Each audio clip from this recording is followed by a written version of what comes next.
ഇത് ടി സിദ്ദിഖിൻ്റെ അൻവർ സാദത്ത്, ഷാനിമോൾ ഉസ്മാൻ 3 പേരും മുസ്ലിം ന്യൂനപക്ഷങ്ങളാണ്. ഇതിൽ ഒരു മുസ്ലിം വിഭാഗത്തിൽ നിന്ന് കോൺഗ്രസിന് നൽകാവുന്നത് പരമാവധി ഒരാൾക്കാണ് അല്ലേ? അതിൽ ഈ ലിസ്റ്റിൽ ഒരാൾ മാത്രമേ കടന്നു. 20 മന്ത്രിമാരെ എടുക്കുമ്പോൾ ലീഗിന്റെ 5 മന്ത്രിമാർ മുസ്ലിം വിഭാഗത്തിൽ നൽകേണ്ടി വരും. നമ്മൾ ജാതി സമവാക്യം എന്ന് പറയുന്നതിനൊക്കെ അപ്പുറത്തേക്ക് ചില സാമൂഹിക യാഥാർത്ഥ്യങ്ങളാണ്.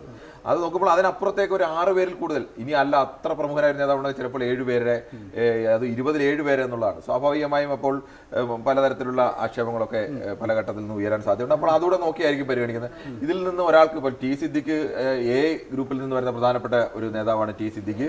ഇപ്പോൾ അങ്ങനെയാണോ എന്നുള്ളതല്ല വിഷയം. അൻവർ സാദത്ത് 4ാം തവണ ജയിക്കുന്ന ആളാണ്. അതായത് സിദ്ദിഖിനേക്കാൾ MLA സീനിയോറിറ്റി ഉള്ളത് അൻവർ സാദത്തിന് തന്നെയാണ്. പക്ഷേ ടി സിദ്ദിഖ് വയനാട് എന്നുള്ള ആളാണ്.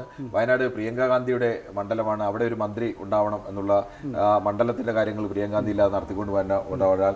ടി സിദ്ദിഖ് രാഹുൽ ഗാന്ധിക്ക് വേണ്ടി സ്ഥാനാർത്ഥിത്വത്തിൽ നിന്ന് മാറി നിന്ന് കൊടുത്ത, അന്ന് അനായാസം ജയിക്കേണ്ട ഒരാളാണ്, മാറി നിന്ന് കൊടുത്ത ആളാണ് ടി സിദ്ദിഖ്. അങ്ങനെ ടി സിദ്ദിഖിന് അവിടെ കുറെ പ്ലസ് പോയിന്റുകളുണ്ട്. പഴയ എ ഗ്രൂപ്പ് എന്നുള്ള ഉമ്മൻചാണ്ടിയുടെ ഇവരെക്കാളെല്ലാം പാർട്ടിയിൽ സീനിയറാണ് ഷാനിമോൾ ഉസ്മാൻ. ഇവരെക്കാളെല്ലാം സീനിയറാണ്. പ്രത്യേകിച്ച് വനിത എന്നുള്ള ഒരു പരിഗണന കൂടി ഷാനിമോൾ ഉസ്മാൻ ഉണ്ട്. ഇപ്പൊ ഗ്രൂപ്പിൽ നിന്നാണെങ്കിൽ അൻവർ സാദത്തിന് സ്വാഭാവികമായും രമേശുമായിട്ട് അടുത്ത് നിൽക്കുന്ന ഒരാൾ എന്ന നിലയ്ക്കും 4ാം തവണ MLA ആവുന്ന നിലയ്ക്കും. പക്ഷേ എറണാകുളത്തെ പ്രശ്നം, എറണാകുളത്ത് ഈ പരിഗണിക്കേണ്ട പേരുകൾ പലരും എറണാകുളത്ത് നിൽക്കുകയാണ്. അപ്പോൾ നമുക്ക് ഇനി അടുത്ത മന്ത്രി സാധ്യതയിൽ കൂടെ നോക്കണം.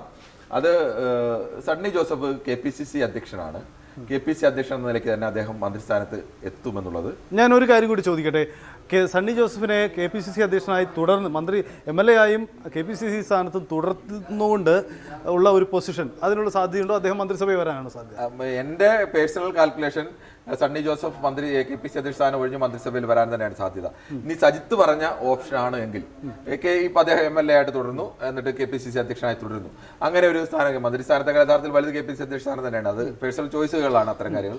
അങ്ങനെയാണെങ്കിൽ റോജി എം ജോണിന് സ്വാഭാവികമായും മന്ത്രിസ്ഥാനത്തേക്ക് വരാൻ സാധ്യതയുണ്ട്. അല്ല, സണ്ണി ജോസഫ് വരികയാണെങ്കിൽ റോജി എം ജോണിന് വരാൻ സാധ്യതയില്ല. അവിടെ ചിലപ്പോൾ റോജി എം ജോണിന്റെ പേരോ അല്ലെങ്കിൽ ചിലപ്പോൾ മാത്യു കുഴൽനാടിന്റെ പേരോ ഒക്കെ KPCC അധ്യക്ഷ സ്ഥാനത്തേക്ക് കൂടി പരിഗണിക്കാൻ സാധ്യതയുള്ള. ഈ ചാണ്ടി ഉമ്മനെ സംബന്ധിച്ച് നോക്കിയാൽ ഒരു ടേം പോലും പൂർണ്ണമായി MLA ആയി ഇരുന്ന വ്യക്തിയല്ല. ഉമ്മൻചാണ്ടിയുടെ മകനെന്ന പരിഗണനയാണോ, അദ്ദേഹം ഇത്തവണ നേടിയ വമ്പം ഭൂരിപക്ഷമാണോ, ചുരുങ്ങിയ നാളുകൊണ്ട് അദ്ദേഹം എടുത്തൊരു പേരാണോ ഈ മന്ത്രി സാധ്യത ലിസ്റ്റിലേക്ക് അദ്ദേഹത്തെ പരിഗണിക്കുന്നതിന്റെ സാധ്യത? സജിത്ത്, ഇത് 3ഉം കൂടി ചേർന്നാണ്. സാധാരണഗതിയിലൊക്കെ ഏതെങ്കിലും ഒരു നേതാവിന്റെ മകൻ വന്നു കഴിഞ്ഞാൽ ആ മകന് അച്ഛന്റെ തണലിൽ വന്നയാൾ അല്ലെങ്കിൽ ആനുകൂല്യം പറ്റുമെന്ന് K മുരളീധരനൊക്കെ അതിന്റെ അധിക്ഷേപം നേരിട്ട ഒരാളാണ്. പക്ഷേ ചാണ്ടിയുമ്മൻ അങ്ങനെയല്ല. ചാണ്ടിയുമ്മൻ വന്ന ശേഷം ചാണ്ടിയുമ്മൻ ഉമ്മൻചാണ്ടിയുടെ ഒരു എങ്ങനെയാണ് ഉമ്മൻചാണ്ടി ഡിറ്റുവായി മാറിയെന്നുകൊണ്ട് ചാണ്ടിയുമ്മന് മറ്റ് എല്ലാവരും, ഇപ്പൊ G കാർത്തികേയന്റെ മകൻ വന്നപ്പോൾ പോലും ശബരിനാഥിന് പോലും ആ ഒരു ആക്ഷേപം നേരിടും, ഉമാ തോമസിന് പോലും നേരിടേണ്ടി വന്നു. പക്ഷെ ചാണ്ടിയുമ്മനെ സംബന്ധിച്ച് അങ്ങനെയല്ല. ചാണ്ടിയുമ്മൻ ദീർഘകാലം അതിനു മുമ്പ് നിന്ന് ചാണ്ടിയുമ്മൻ എങ്ങനെ ഉമ്മൻചാണ്ടി വരും, അത് ഉമ്മൻചാണ്ടിയുടെ ഒരു പ്രതിച്ഛായ, അതായത് അവിടുത്തെ പ്രചരണം പോലും ഇത്ര കുറച്ച് നടത്തിയിട്ട്. ഇത് മാത്രമല്ല, ചാണ്ടിയുമ്മൻ പുള്ളിയുടെ ഒരു ഓൺ സ്റ്റൈൽ ക്രിയേറ്റ് ചെയ്തു. അതാണ് ഉമ്മൻചാണ്ടിയുടെ കോപ്പിയടി ഉണ്ടാവാം, പക്ഷെ അതിനുമപ്പുറം പുള്ളിയുടെ ഒരു ശൈലി, ചാണ്ടിയുമ്മൻ ശൈലി ക്രിയേറ്റ് ചെയ്ത് അത് പുള്ളി രംഗത്തിറക്കി. അദ്ദേഹത്തിന്റെ ഭൂരിപക്ഷം കൊണ്ട്, അദ്ദേഹം സഹതാപ രംഗം കൊണ്ടാണ് കഴിഞ്ഞ തവണത്തെ ഭൂരിപക്ഷം എന്ന് വേണമെങ്കിൽ പറയാം. പക്ഷെ ഇത്തവണത്തെ ഭൂരിപക്ഷം അങ്ങനെയല്ല. പുള്ളി സ്വന്തമായി നേടിയ ഭൂരിപക്ഷമാണ്. അവിടെ പ്രചരണം പോലും ഒഴിവാക്കി നിന്ന സമയത്ത് ആളുകളൊക്കെ ഇങ്ങനെ മാറി നിൽക്കാൻ വന്നു. പക്ഷെ അവിടെ നേടി വരുന്നത് പിന്നെ ഓർത്തഡോക്സ് വിഭാഗത്തിനെ ഒരു കാരണവശാലും പിണക്കാൻ കഴിയും. ഓർത്തഡോക്സ് വിഭാഗത്തിൽ പിന്നുള്ളത് അബിൻ വർക്കിയാണുള്ളത്. അബിൻ വർക്കിയും അല്ലെങ്കിൽ അബിൻ വർക്കിയെ മന്ത്രിസ്ഥാനത്തേക്ക് കൊണ്ടുവരിക എന്ന് പറയുന്നത്, പിന്നെ എനിക്ക് തോന്നുന്നു അബിൻ വർക്കിയാണ് ആ വിഭാഗത്തിൽ നിന്നുള്ളത്. എന്തായാലും അതിൽ കൂടുതൽ ചാൻസ് ചാണ്ടി ഉമ്മിന് തന്നെയാണ് കാണുന്നത്. മറ്റൊന്ന് മാത്യു കുഴൽനാടനാണ്. മാത്യു കുഴൽനാടിനെ സംബന്ധിച്ചിടത്തോളം യാക്കോബ വിഭാഗത്തിൽ നിന്ന് മാത്യു കുഴൽനാടും റോയ് കെ പൗലോസുമാണ് രണ്ടുപേരുള്ളത്. സ്വാഭാവികമായും ഈ സർക്കാരിനെ പ്രതിരോധത്തിലാക്കുന്നതിൽ ഏറ്റവും നിർണായകമായ പങ്കുവഹിച്ചൊരു നേതാവ് മാത്യു കുഴൽനാടൻ തന്നെയാണ്. പ്രത്യേകിച്ച് ഈ KC വേണുഗോപാലുമായിട്ടുള്ളതായാലും അല്ലെങ്കിൽ ഹൈക്കമാൻഡുമായിട്ടുള്ള മാത്യു കുഴൽനാടിന്റെ ദീർഘകാല ബന്ധം, പഠിച്ച് കാര്യങ്ങൾ കൈകാര്യം ചെയ്യാൻ ശേഷിയുണ്ടെന്ന് പലതവണ. ഇപ്പോൾ തെരഞ്ഞെടുപ്പിന്റെ ഘട്ടത്തിൽ ഏറ്റവും അവസാന ഘട്ടത്തിൽ തെരഞ്ഞെടുപ്പ് രാഷ്ട്രീയത്തെ നിശ്ചയിച്ചത് ഈ ഓഡിയോ പുറത്തുവിട്ടുകൊണ്ടാണ്. എനിക്ക് തോന്നുന്നു അത് സുമേഷും അച്യുതനും മാത്യു കുഴൽനാടിനോട് ചേർന്നാണ് ആ ഒരു ഓപ്പറേഷൻ നടത്തിയത്. ആ ഓഡിയോ ഡാമിന്റെ അത് കേരളത്തിൽ ഏറ്റവും അവസാനം പോലും ഇമ്പാക്ട് ഉണ്ടാക്കിയ ഒരു ഓഡിയോ പുറത്തുവിട്ടതിലൊക്കെ അടക്കം മാത്യു കുഴൽനാടിന്റെ മന്ത്രിസ്ഥാനത്തേക്ക് വരുമെന്നുള്ളത് ഏറെക്കുറെ ഉറപ്പാണ്. മാത്യു കുഴൽനാട് ചെറിയ തടസ്സമായി ഇവിടെ നിൽക്കുന്നത് ഈ മുമ്പ് പറഞ്ഞാണ് അനൂപ് ജേക്കബിനെ മന്ത്രിസ്ഥാനത്തേക്ക് നിർത്തണം. ഒരു വിഭാഗത്തിൽ നിന്ന് എങ്ങനെ രണ്ടുപേരെ എന്നുള്ളൊരു ചോദ്യം സ്വാഭാവികമായിട്ട് ഉയരാൻ സാധ്യതയുണ്ട്. പക്ഷേ ചില ഘട്ടത്തിൽ അതിനെ മറികടന്നുകൊണ്ട് തീരുമാനമെടുക്കാൻ സാധ്യതയുള്ള പേരുകളിൽ ഒരാളാണ് മാത്യുവിൻ്റെ. ഈ KC വേണുഗോപാലിൻ്റെ ചോയ്സിൽ നമ്മൾ നേരത്തെ AP അനിൽകുമാറിൻ്റെ പേര് പറഞ്ഞതിനൊപ്പം തന്നെ കൂടുതൽ സാധ്യത കുഴൽനാടൻ്റെ പേരിനും പറയാൻ പറ്റും അല്ലേ?